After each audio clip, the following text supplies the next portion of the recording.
नमस्कार, पेश आज का न्यूज पॉइंट में विज्ञान प्रकाश और विजय माल्या और बैंकों पर आज मैं जो बात करने वाला हूं उसको हमेशा की तरह गौर से सुनिएगा, ध्यान से सुनिएगा। हाल के दिनों में एक बड़े राष्ट्रीय अखबार में मैंने बैंकों की स्थिति की खबर पढ़ी। उस अखबार के प्रमुख पन्ने पर फ्रंट पेज पर 2 लाख और कितने हजार करोड़ रुपए बकाया हैं और आज तक शायद ही कोई ऐसा मामला देखा या सुना गया होगा जिसमें कानूनी कार्रवाई या सख्ती के जरिए पैसे की वसूली मुमकिन हुई है। तो जरा ये सोच के देखिए, ये विजय माल्या का पैसा कैसे आएगा, बैंक कैसे वसूलेंगे। बीजेपी और मौजूदा गवर्नमेंट के लिए यह कहना बड़ा आसान है कि पाई पाई वसूली जाएगी, पाई पाई वसूली जाएगी। ये कैसे होगा? ट्रैक रिकॉर्ड इसका निहायत ही खराब है। बीते 2 साल से सहारा का एक बड़ा मामला चल रहा है जिसमें अब जाकर सुप्रीम कोर्ट ने संपत्ति बेचने के आदेश दिए हैं और ताजा मामला विजय माल्या का है। तो एक तरफ सुब्रतो रॉय, दूसरी तरफ विजय माल्या जिन पर 9,000 करोड़ बकाया है और वो विदेश में बैठे बैंकों से इस बात पर मोल भाव कर रहे हैं। वैसे वीडियो कॉन्फ्रेंसिंग के जरिए कर रहे हैं। पता नहीं, हो सकता उनके पास, मुझे मालूम नहीं, टिकट लेकर दिल्ली आने में या इंडिया आने में दिक्कत हो रही होगी, तो वो वीडियो कॉन्फ्रेंसिंग के जरिए मोल भाव कर रहे हैं कि 4 सितंबर, इस महीने के सितंबर तक 4,000 करोड़ रुपए लौटा देंगे।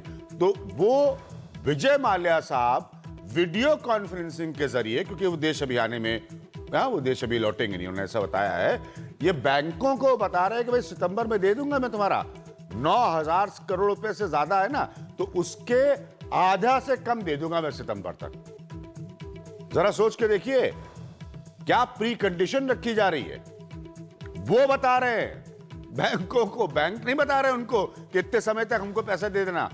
वो बता रहे हैं कि जो लिया है उसके आधे से कम मैं दे दूंगा सितंबर तक, वो भी 4,000 करोड़, और बात करूंगा वीडियो कॉन्फ्रेंसिंग पे। ये नहीं आप लोग मुझसे एक्सपेक्ट कर रहे हैं कि मैं आके आपसे खुद बात करने लगूं। पैसा लिया है मैंने बैंकों का। हमारे यहां कहावत होती ना, भाई अरे भाई हम तुम्हारी बात क्यों सुने, कोई तुम्हारा कर्जा लिया है क्या? विजय माल्या साहब ये कहावत को उल्टी कर दिया उन्होंने हमारे देश के सिस्टम के साथ। देखिए ये रिपोर्ट। क्या यह सिर्फ सहयोग है कि सुप्रीम कोर्ट से सेबी को सहारा की संपत्ति नीलाम करने के आदेश मिलने के अगले ही दिन 9,000 करोड़ के बकायेदार विजय माल्या ने बैंकों को सितंबर तक 4,000 करोड़ वापस करने का प्रस्ताव दिया। माल्या के इस प्रपोजल पर सुप्रीम कोर्ट ने 1 हफ्ते में जवाब मांगा है, लेकिन दूसरी तरफ विपक्ष सरकार के रवैये और कार्यशैली पर सवाल उठा रहा है।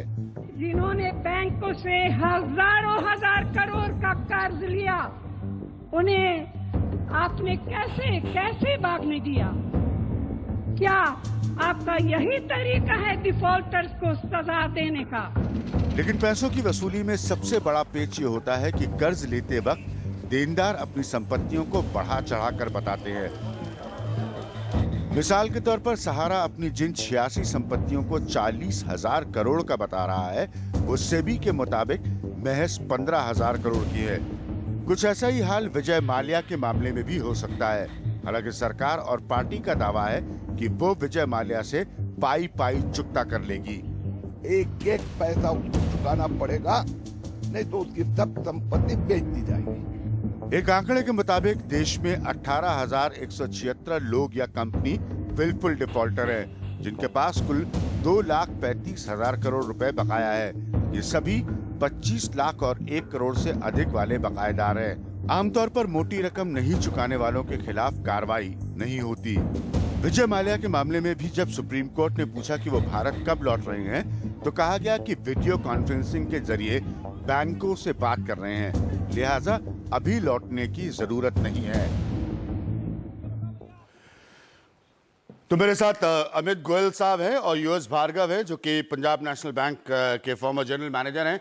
आप दोनों में से कोई भी लोग मेरे साथ वीडियो कॉन्फ्रेंसिंग पे नहीं है, आपने कोई कर्जा नहीं लिया होगा बैंक का, इसलिए आप खुद आके अमित जी जवाब देने को तैयार है। इन्होंने कोई कर्जा नहीं लिया है बैंक का, इसलिए इनको वीडियो कॉन्फ्रेंसिंग के माध्यम से कोई इंटरव्यू करने या कोई जवाब देने की जरूरत नहीं है। और मेरे साथ यूएस भार्गव, ये कितना, मैंने कटाक्ष में कहा, जैसे अंग्रेजी में सार्काज्म कहते हैं कि भाई कहावत हमारे मुल्क में हिंदी में कि साहब भाई हम तुम्हारी बात क्यों सुने, तुम्हारा कर्जा लिया है क्या? तो विजय माल्या ने इस कहावती को बदल दिया, कहा तुम्हारा कर्जा लिया है, क्यों सुने तुम्हारी बात। तो कितनी बड़ी बात वो राष्ट्रहित में बता रहे हैं कि देखिए 9,000 करोड़ रुपए ज्यादा का मेरा कर्ज है और सितंबर में 4,000 करोड़ रुपए दूंगा। और बता रहे हैं वो वीडियो कॉन्फ्रेंसिंग से। यहां गवर्नमेंट मुझे बता रही है, अरुण जेटली मुझे बता रहे हैं कि विजय माल्या आ जाएंगे, नहीं आ जाएंगे। और मुकुल रोहतगी साहब को एक दिन मैंने हमारे अंग्रेजी चैनल पे इंटरव्यू देते हुए सुना था। ये सब बता रहे हैं, लेकिन सबके ऊपर विजय माल्या इनको बता रहे हैं कि सितंबर में दूंगा पैसे, आधे से कम दूंगा। और बता रहे हो वीडियो कॉन्फ्रेंसिंग से। ये मत उम्मीद करिए कि दिल्ली में आके मिलने लगूं आप लोगों को। देखिए यही किस अभिमान, लेवल की एरोगेंस है, अहंकार है सिस्टम को तोड़ने मरोड़ने का। यही अभिमान जो है इतना ज्यादा है क्योंकि इनके पास जब पैसा आ जाता है और पैसा ऐसे ही आ जाता है जिस जो इन्होंने साइड में कर लिया है, साइफन ऑफ कर लिया है, उसके साथ पावर आ जाती है। तो ये मानकर चलते हैं कि हमने 1,000 करोड़ एयरलाइंस में लगाना है, बाकी 4,000 करोड़ हमको साइड में कर लेना है। और वो 4,000 करोड़ में जब कभी दिक्कत आएगी तो हम सिस्टम को उसी पैसे से खरीद लेंगे। तो एक अभिमान, एक कॉन्फिडेंस होता है इनको कि हम सिस्टम को पार कर आप सुन रहे थे सोनिया गांधी जो कह रही है, मैंने पहले भी इस बात को रेज किया था, ये कांग्रेस जो बोल रही है वो भी मुझे उतना ही आश्चर्यचकित करता है।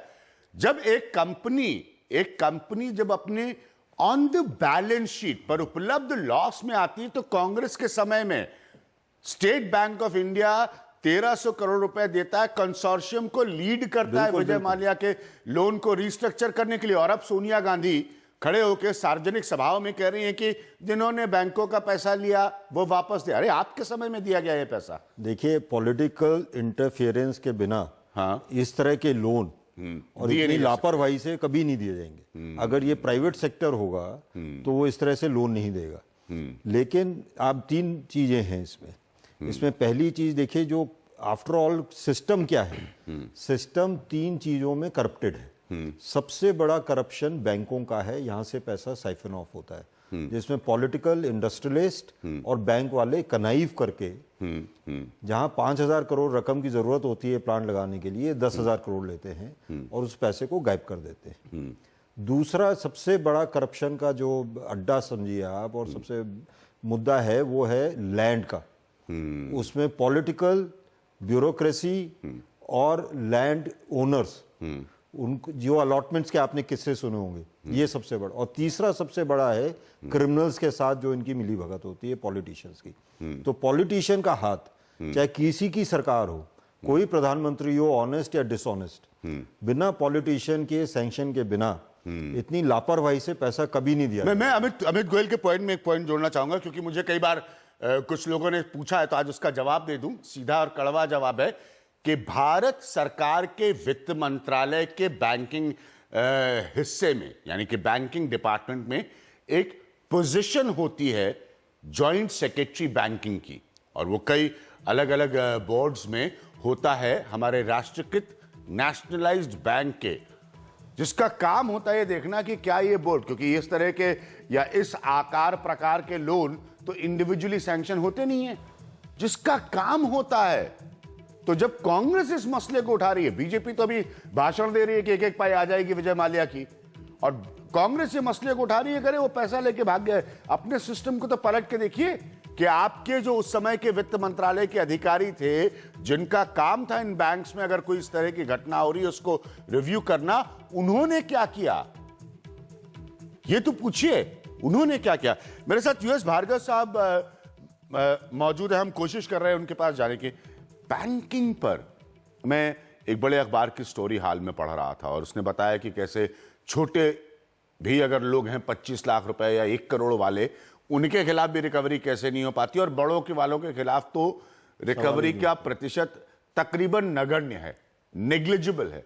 तो फिर आप क्या सिस्टम में सुधार करेंगे? ये सिस्टम पूरा करप्टेड है। आप इसको मत समझिए कि ये बिजनेस लॉस हो गया है। ये करप्टेड है। ये पहले से ही तय होता है कि हम 100 रुपए का लोन लेंगे, 25 रुपया हम निवेश करेंगे, 75 रुपया हम बचाएंगे। 75 हम बचा लेंगे। हाँ। और जब डिफॉल्ट होगा तब हम 100 रुपए में 20 रुपए में सेटलमेंट कर लेंगे, 30 रुपए में, मतलब 30-40% में प्रिंसिपल का सेटल। अब ये बड़ा अच्छा पॉइंट आपने रखा है यहाँ पे, क्योंकि मैं तो ये सिस्टम में ऑलरेडी बिल्ट कर रहा था, क्योंकि जब आप एक्स की प्राइस वाई लगवाकर 80 से 85% के रेशियो में पैसा रेज करते हैं, तो 100 रुपए की कोई चीज की कीमत है, आपने 120 दिखवा ली अपने वैल्यूएशन में, और फिर आपने 85% उसका रेज कर लिया।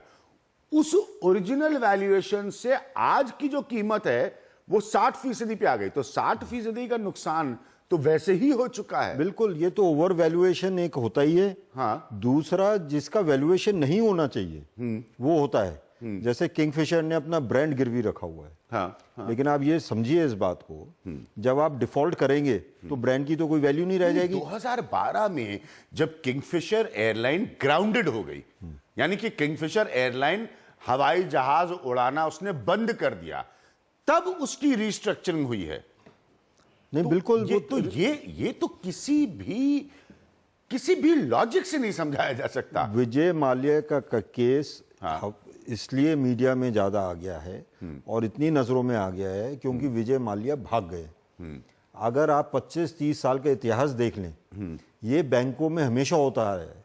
और मैं हमेशा कहता हूं 2008-9 में जब फॉरेन बैंक्स फ्लॉप हुए थे, जब बैंकरप्ट हुए थे, बहुत शोर मचा था कि ये बैंक। हाँ, Lehman Brothers के हिंदुस्तान collapse के time में पे कितना शोर 25 साल से हर साल बैंक बैंकरप्ट होते हैं, सरकार उनको रिकैपिटलाइज करती है, वो पैसा लगाया जाता है सरकार की तरफ से, और यही पैसा इंडस्ट्रीज ले जाते हैं और वो खत्म हो जाता है। सुब्रतो रॉय की कहानी में मैंने इसका भी जिक्र किया जानबूझकर। सुब्रतो रॉय की कहानी में बैंक इन्वॉल्व नहीं है, बैंक नहीं, लेकिन उनके मसले में भी जो रिकवरी की स्थिति है ओवर वैल्यूएशन की, तो अब बता रहा जा रहा है कि जिसको आप बता रहे हैं कि आपकी 86 संपत्तियां ये हैं और इतने 1000 करोड़ की हैं, उसका 75% दाम भी उनका आज मिलने के आसार नहीं है। Supreme court of India, highest court of the land, वो कह रहा है सेबी को कि फिर भी आप मूव करिए और कम से कम 90% से ज्यादा इस पैसे को रिकवर करिए। नहीं, मैं तो बिल्कुल मानता हूं सुप्रीम कोर्ट ने बड़ा कह रहा है, मतलब मैं बड़ी अमित अच्छी गोयल, अभिज्ञान प्रकाश नहीं कह रहे हैं,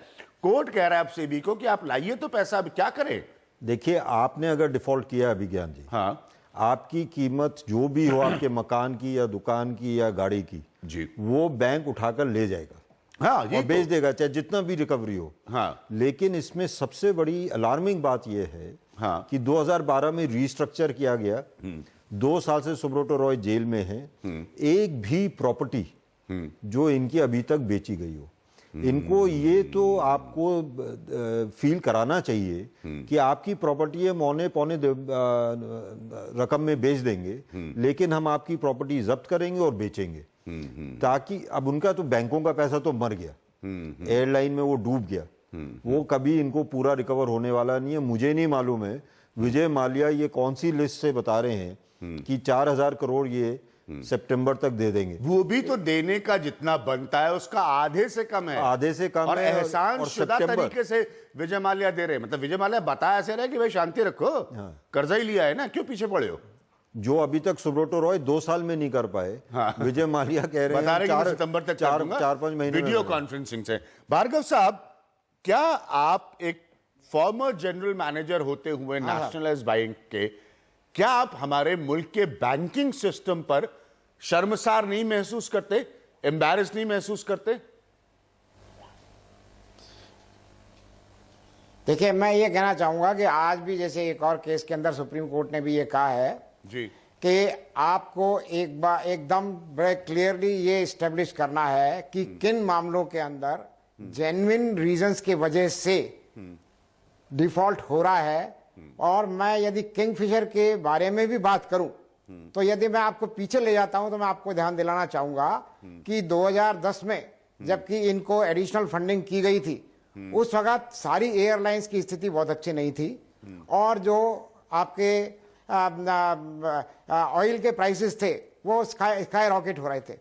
तो इसके अंदर अभी जब फॉरेंसिक ऑडिट होगा, उस ऑडिट के दौरान जब ये मालूम पड़ेगा क्या इन्होंने कोई फंड डाइवर्ट किए हैं या कि इन्होंने बिजनेस एनवायरनमेंट इस तरह का था जिसकी वजह से बिजनेस को ये ढंग से रन नहीं कर पाए, ये जब पोजीशन क्लियर होगी तब ये मालूम पड़ेगा कि वाकई बैंकों के पार्ट पे कितना डिफॉल्ट था, एंटरप्रेन्योर के पार्ट पे कितना डिफॉल्ट है। और आज जो ऑर्डर हुआ है उसमें सबसे महत्वपूर्ण बात मैं ये ऑब्जर्व करना चाहूंगा कि उन्होंने अभी साफ साफ इसमें ये कहा है कि सितंबर तक 4000 करोड़ पार्शियल पेमेंट के रूप में उन्होंने ऑफर किया है। और इसको मैं इंटरप्रेट करता हूं कि ये वन टाइम सेटलमेंट के रूप में full and final 4000 crore offer नहीं कर रहे हैं। वो अभी उन्होंने पहले दौर के अंदर 4000 करोड़ रुपए उन्होंने सितंबर तक अरेंज करने के लिए प्रॉमिस किया है। और इसमें मैं समझता हूं कि इनके जो लिक्विड और इलिक्विड असेट्स हैं, यानी इनकी इक्विटी जो है उसको डिस्पोज करने में इतने समय के अंदर कोई दिक्कत नहीं होनी चाहिए, क्योंकि मैं नहीं समझता हूं कि आज की तारीख में किसी प्रकार की शुरुआत करेंगे फंड अरेंज करने का, क्योंकि तो बैंक से काफी समय से इनके बारे में रिपेमेंट के बारे में चर्चा चलती रही है। और अगर ये जेन्युइनली इंटरेस्टेड सुनिए, देखिए जेन्युइनली नहीं भार्गव साहब मेरी बात सुनिए। आपने उस समय की एविएशन इंडस्ट्री का हवाला दिया। पहली बात, आपने एटीएफ के दाम बढ़े होने की वजह से जो टर्बाइन फ्यूल होता है उससे इंडस्ट्री को क्या नुकसान हो रहा था, क्या तकलीफ हो रही थी, उसका हवाला दिया। लेकिन साथ में सच्चाई यह है कि जब स्टेट बैंक ऑफ इंडिया एक कंसोर्शियम लीड करके रीस्ट्रक्चर कर रहा था लोन्स विजय माल्या के, विजय माल्या की कोर कंपनी जिसके लिए वो रीस्ट्रक्चरिंग हो रही थी वो ऑलरेडी बहुत बड़े लॉस में आ चुकी थी। इन सब बातों को खाली इस बात से जस्टिफाई कर दिया जाएगा कि क्या एक इंडस्ट्री को हम मदद कर रहे थे, क्या एक इंडस्ट्री को हम सपोर्ट करना चाह रहे थे, कि एविएशन इंडस्ट्री के सपोर्ट के लिए ये पैसा उस समय जेट एयरवेज को भी मिला, बाकी एयरलाइंस को भी मिला। हम खाली इस जस्टिफिकेशन में विजय माल्या को मिले हुए पैसे को, पहली बात। दूसरी बात, जो विजय माल्या ऐसा लग रहा है बहुत बड़ा देश पर एहसान करने वाले हैं कि उसका 4000 करोड़ रुपया वो पार्शली दे देंगे। 9000 करोड़ रुपए से ज्यादा का ये पैसा है और नेशनलाइज बैंकों में हमारा पैसा, हम इंडियंस का, हम हिंदुस्तानियों का पैसा रखा जाता है, ये कहीं बाहर से नहीं आता है। ये मतलब अगर उनकी इंडस्ट्री डूब रही थी तो वो एयरलाइन बंद करते, या बैंकों का काम था कि उनको एयरलाइन चलवा के देना, उनको लोन करवा के देना। देखिए मैं आपका जो है ना, जो पॉइंट आपने 4000 करोड़ में सेटल करने वाली बात करी, मैंने उसी मुद्दे को उठाया था कि मैं आज भी अभी जो ऑर्डर हुआ है या इन्होंने जो ऑफर किया है उसमें फर्दर क्लैरिटी जब तक नहीं होती, क्या ये 4000 करोड़ वन टाइम सेटलमेंट के रूप में दे रहे हैं या पहला इंस्टॉलमेंट पेमेंट के रूप में दे रहे हैं। और नॉर्मली बैंक भार्गव साहब मेरा पॉइंट ये नहीं, जब कोई डाउन पेमेंट भी हो, भार्गव साहब एक महत्वपूर्ण बात सुनिए, भार्गव साहब आप मेरी बात सुनिए।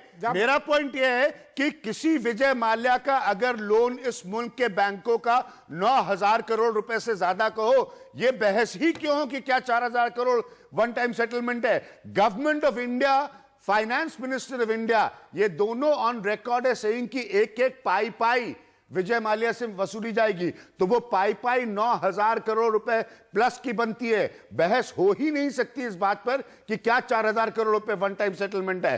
पैसा विजय माल्या के, पैसा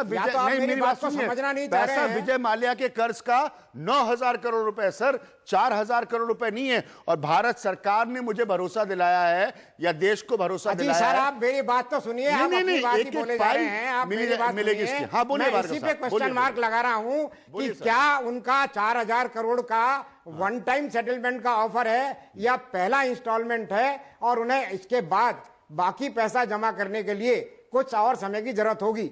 और एक बैंकर के रूप में जो सही तरीका होता है इस सब मामलों में, मैं उसको 2 मिनट के अंदर आपको एक्सप्लेन करना चाहूंगा प्लीज। सबसे पहला तो ये होता है कि कोई भी बैंक जब ये देखता है कि रीपेमेंट की बात चल रही है, तो डाउन पेमेंट पार्टी कर रही है या नहीं कर रही, यानी इमीडिएटली कुछ पेमेंट हो रहा है या नहीं हो रहा है। और इस सारे उसके अंदर भी देखने में ये आ रहा है कि इमीडिएट पेमेंट की कोई ऑफर उस तरफ से नहीं है, मल्ल्या जी की तरफ से, जो होनी चाहिए। और अगर वो इमीडिएट पेमेंट करते हैं कुछ अमाउंट का, तो उनकी इंटेंशन सही मानी जा सकती है। नंबर 2, मैं फिर ये कहना चाहूंगा कि उनके पास जो असेट्स हैं, लिक्विड और इलिक्विड दोनों मिलाकर के, वो 9000 करोड़ से ज्यादा के आज बनते हैं। और मैं आपकी इस बात से पूरी तरह सहमत हूं कि 4000 करोड़ वन टाइम सेटलमेंट के रूप में एक्सेप्ट करने का कोई औचित्य नहीं होगा। और पूरा पैसा उनके असेट्स को देखते हुए ये उनसे वसूल किए जाने के लिए सब तरफ से प्रयत्न होने ही चाहिए। मैं इसमें कहीं डिनाई नहीं कर रहा हूं।